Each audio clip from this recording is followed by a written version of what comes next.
Time 3 lakh से ओवैसी जी जीते थे, इस बार 1 लाख से हार जाएंगे।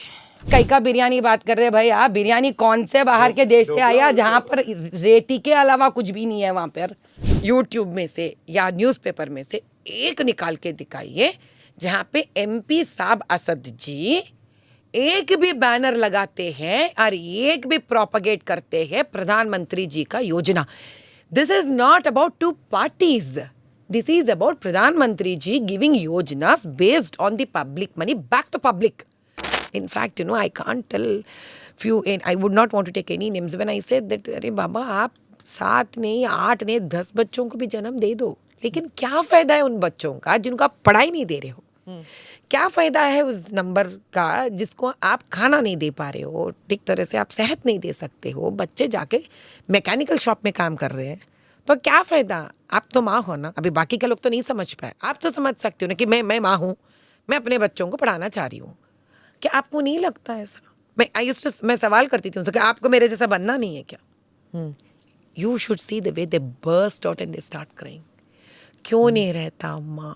हमको रहता हमारा बच्चा पढ़ना, क्या करें हम लोग? कौन है हमारा बात सुनने वाला? This is exactly what I am saying. तो कहाँ जाते हैं वो बच्चे फिर? मदरसा है क्या कि स्कूल है? नहीं है। No, this is where again I come back. Article 30 tells us, everybody knows that Article 30 gives a special permission for minorities where you can start a religious school and also give them the modern education. Take either state permission or central permission. Himanta, Chief Minister of Assam, he came and spoke about that even in Hyderabad, for which they got very angry. Exactly. Now I question that Asad ji, when he talks about the girls wearing scarf as a mandatory to go to a general schools who are not given permission to teach any Hindu religious books vis-a-vis, Article 30 gives all religious minority institutions to open up schools, teach their religion and also respect the sensitivity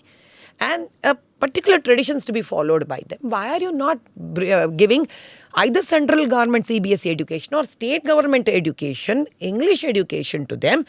Make them strong doctors, engineers, lawyers. रोके रहे कौन आपको? असदुद्दीन ओवैसी बहुत popular हैं, वो सबके साथ बना के रखते हैं, तो माधवी जी को ये तोड़ना मुश्किल होगा क्योंकि इनकी पॉपुलैरिटी बहुत है। आप कह रहे हैं फियर फैक्टर, पर वो कह रहे हैं पॉपुलैरिटी बहुत है। So tell me now. भाई आप जब बोलोगे पूछोगे असद जी के बारे में तो असद जी थोड़ी, और असद जी के चाहने वाले जितने भी लोग हैं थोड़ी बताएंगे वो डर है, तब तो खुद मान लिया बात हो गया ना, थोड़ी बोलेंगे। औरंगज़ेब के बारे में भी उनके चाहने वाले, उनके दरबार के वाले भी नहीं बोलेंगे औरंगज़ेब के बारे में, लेकिन हमें पता है ना औरंगज़ेब जी बोलना पड़ रहा है क्योंकि अभी क्या करे, everybody knows who is Aurangzeb is right. In the same way, now whether Madhavi Lata can win this elections or not, I would say yes, very, very much, you know, with all kind of an authority and with kind of, you know, the strength, I would say, because in 40 years, you have just give them insult, insecurity and poverty. एक 500,000 लोगों को पीछे डाल के फिरने से स्मिता जी एक constituency नहीं बनता है।